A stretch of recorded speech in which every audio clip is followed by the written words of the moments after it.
Hello friends. आज हम देखेंगे कि समर ट्रेनिंग रिपोर्ट कैसे तैयार करते हैं।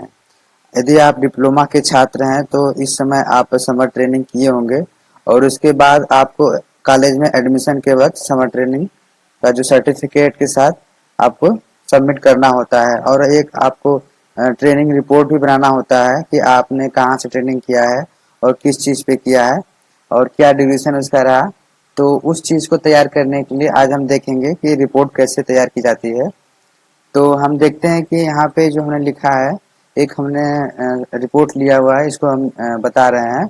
यहाँ पे आप लिखेंगे समर ट्रेनिंग रिपोर्ट और किस चीज़ पे आप बना रहे हैं, समर ट्रेनिंग किस पे किए हैं। तो वहाँ पे आप लिखेंगे, जैसे यहाँ पे लिखा है web application using Apache PHP and my square. तो इस तरह से आप लिखेंगे कि आपने जिस विषय पे भी किया होगा, चाहे पाइथन हो गया, चाहे पीएचपी या फिर अदर कोई लैंग्वेज हो गया, या फिर अब इलेक्ट्रॉनिक्स ब्रांच से है तो आप वहाँ पे अपना सब्जेक्ट लिखेंगे, जैसे आईओटी हो गया फिर अदर सब्जेक्ट। आप जिस पे भी समर ट्रेनिंग किए हों वहाँ पे आप डिफाइन करेंगे और इसके बाद यहाँ पे आप लिखेंगे अ 4 वीक समर ट्रेनिंग रिपोर्ट। यहाँ पे हमने ऑनलाइन लिखा है क्योंकि वो 2020 के समय कोरोना चल रहा था, तो उस समय ऑनलाइन ट्रेनिंग हुआ था। तो यहाँ पे आप लिखेंगे अ 4 वीक समर ट्रेनिंग रिपोर्ट और इसके बाद लिखेंगे सबमिटेड बाय, यानी किसके द्वारा सबमिट किया जा रहा है, और इसके नीचे आप अपना नाम लिखेंगे यहाँ पे। ठीक है, जहाँ पे योर नेम लिखा है यहाँ पे आप अपना नाम लिखेंगे और इसके जस्ट नीचे आप अपना एनरोलमेंट नंबर लिखेंगे। ठीक, और इसके बाद आप जो यहाँ पे लिखेंगे 3 ईयर डिप्लोमा इन, और आपका ब्रांच जो होगा यहाँ पे, जैसे मान लीजिए आप इलेक्ट्रॉनिक्स हैं तो इलेक्ट्रॉनिक्स लिखेंगे, अगर मैकेनिकल से हैं तो मैकेनिकल लिखेंगे, अगर आप टेक्सटाइल केमिस्ट्री से हैं तो यहाँ पे आप टेक्सटाइल केमिस्ट्री लिखेंगे। तो यहाँ पे हमने लिखा है कंप्यूटर साइंस एंड इंजीनियरिंग, और किसके गाइडेंस में आप समर ट्रेनिंग किए हैं, तो यहाँ पे under the guidance of NIELIT जो कि गोरखपुर में है, इसके गाइडेंस में हमने समर ट्रेनिंग किया था। तो यहाँ पे इसको आप लिखेंगे और जो किसको आप सबमिट कर रहे हैं इसके जस्ट नीचे आप लिखेंगे सबमिटेड टू गवर्नमेंट पॉलिटेक्निक। आपका जो भी हो, चाहे मऊ हो या फिर बलिया हो या फिर आजमगढ़ हो, यहाँ पे आप अपने पॉलिटेक्निक का नाम लिखेंगे और जो आपका जो कौन सा सेशन है 2018-21 है, यहाँ पे आप इसको लिखेंगे। तो और इसके जस्ट नीचे आपका दूसरा पेज आता है डिक्लेरेशन का।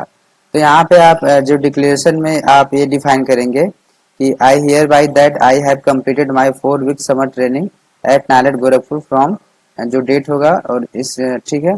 तो इसमें आप ये दिखाएंगे कि आपने जो 4 वीक की समर ट्रेनिंग किया है वो कहाँ से किया है। तो यहाँ पे जो आप लिखेंगे, जैसे मान लीजिए आप जहाँ से भी किए हो, तो यहाँ पे आप जैसे लिखा है नाइलेट गोरखपुर, आपका जो ड्यूरेशन रहा कि किस डेट से आपने स्टार्टिंग की और किस डेट को आपका लास्ट हुआ, खत्म हुआ, तो उस डेट को आप यहाँ ड्यूरेशन में डालेंगे और अंडर द गाइडेंस आप वहाँ पे जो आपने ट्रेनिंग किया, तो उस ट्रेनिंग के दौरान आपके जो गाइडनर थे वो कौन है, वहाँ पे आप इसको लिखेंगे। जैसे यहाँ पे लिखा है guidance of mister Ashish Mathur sir, जो कि नाइलेट में है। तो undertake that the project undertaken by me is the guidance work of mine. तो समर ट्रेनिंग के दौरान आप एक प्रोजेक्ट भी बनाते हैं, तो वो जो प्रोजेक्ट जो बनाएंगे तो किसके गाइडेंस में बनाया गया, तो यहाँ पे हमने लिखा है कि आशीष माथुर के सर, इनके जो गाइडेंस में हमने प्रोजेक्ट बनाया था। और यहाँ पे जस्ट आप नीचे लिखेंगे ट्रेनिंग पीरियड, यानी जो ट्रेनिंग का जो आपका जो ड्यूरेशन रहा वो कब से स्टार्ट हुआ और कब खत्म हुआ। तो यदि आप 4 वीक के हैं तो 1 महीना इंक्लूड करेंगे, यदि आप 6 वीक के हैं तो 6 वीक्स को आप डेट में इंक्लूड करेंगे। और जस्ट इसके नीचे आप लिखेंगे नेम ऑफ कंपनी, यानी कौन सी कंपनी थी, यदि आप कंपनी से किए रहे होंगे, जैसे साटप्रो हो गया, फिर विप्रो हो गया, या फिर मेकाट्रेज हो गया, फिर अदर। और इसके नीचे आप लिखेंगे name and designation of industry guidance. ठीक है, इसके नीचे आप जो नेम लिखेंगे इंडस्ट्री गाइडेंस का। तो और जो नेक्स्ट पेज होगा हमारा, और जस्ट उसी पेज के नीचे यहाँ पे आप सिग्नेचर ऑफ स्टूडेंट, ठीक है, आप यहाँ पे अपना नाम और इनरोलमेंट नंबर और यहाँ पे आप डेट लिखेंगे। और जो नेक्स्ट पेज होगा वो एक्नॉलेजमेंट का होगा। ठीक है, एक्नॉलेजमेंट की स्पेलिंग यहाँ पे GE होगा, थोड़ा सा मिस्टेक हो गया है। तो एक्नॉलेजमेंट आप ये डिफाइन करेंगे कि जो आपने ट्रेनिंग किया उसमें किसने किसने सपोर्ट किया। तो यहाँ पे जैसे कि आप मान लीजिए आपके टीचर्स हो गए और आपको सपोर्ट किए, मतलब यहाँ से आप ट्रेनिंग करिए या फिर किस तरह से किया जाएगा, तो आपको होपलेस होने नहीं दिया, तो उन सारी चीज़ों को इसमें इंक्लूड करेंगे। तो it is my proud privilege and duty to acknowledge the kind of help and guidance received from several people, यानी जो आप जो कई लोगों से इसका जो गाइडेंस मिला हमको in the preparation of this report. ठीक है, तो इस रिपोर्ट को बनाने के लिए जो जितने लोगों के जो इसमें आपको सपोर्ट किया, इस इन सारी बातों के इसमें आप लिखेंगे। It would not have been possible to prepare this report in this from without their valuable help, cooperation and guidance. ठीक है, तो सारी बातों के यहाँ पे आप इसमें लिखेंगे और इसके बाद जो आपका यहाँ पे आप अपना नाम लिखेंगे, योर नेम। ठीक है, और इसके बाद जो आपका नेक्स्ट पेज आता है समन ट्रेनिंग सर्टिफिकेट। इसके बाद आप अपना जो भी सर्टिफिकेट किए हैं जो ट्रेनिंग, तो उस सर्टिफिकेट को यहाँ पे आप अफिक्स करेंगे, affix here your training certificate. ठीक है, और इसके बाद जो नेक्स्ट पेज आएगा, मैंने इसको इसी पेज में इंक्लूड कर दिया, आप नेक्स्ट पेज में लिखिएगा कि आप वहाँ पे जो ट्रेनिंग किए उसके दौरान आपने वहाँ पे क्या सीखा, उन सारी बातों को आप यहाँ पे मेंशन करेंगे।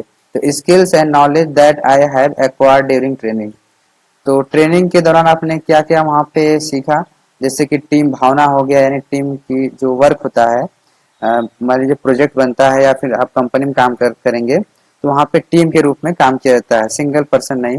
मान लीजिए आप कोई प्रोजेक्ट बना रहे हैं तो उस प्रोजेक्ट में कई लोग आपके इंक्लूड होंगे, तो वहाँ पे आपने जो टीम भावना की जो वो आपने टीम भावना के रूप में काम किया। और जो है आपका लीडरशिप क्वालिटी है, यानी आपके अंदर जो लीड करने की क्वालिटी क्या है, कैसे आई और क्या चीज है, तो इन सारी बातों को आप यहाँ पे लिखेंगे।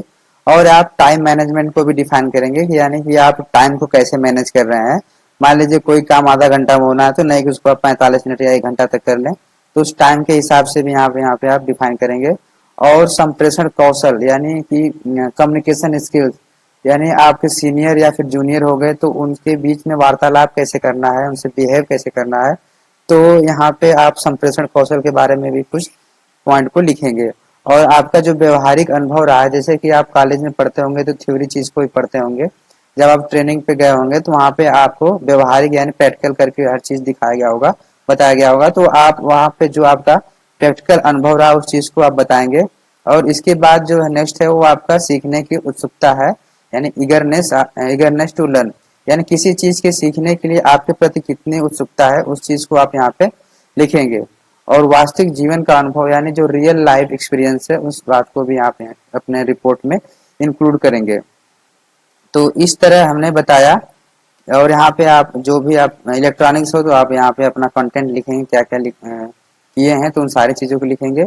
तो बेसिकली मेरा मेन मोटिव ये था कि आप जो रिपोर्ट कैसे तैयार करते हैं और उसके बाद की जो चीजें आप तो लिख ही लेंगे। तो आई आई होप आपको ये बात समझ में आ गई होगी कि समर ट्रेनिंग रिपोर्ट कैसे तैयार करते हैं। तो दोस्तों, यदि आपको ये वीडियो कैसा लगा आप कमेंट सेक्शन में जरूर बताएं। यदि आपको लगता है कि ये वीडियो काफी यूजफुल है तो अपने दोस्तों के साथ भी शेयर करें, क्योंकि मान लीजिए वो भी डिप्लोमा कर रहे हैं आपके साथ, तो उनको भी समर ट्रेनिंग रिपोर्ट तैयार करना होगा, तो उनको भी शेयर करें। तो मिलते हैं नेक्स्ट वीडियो में, तब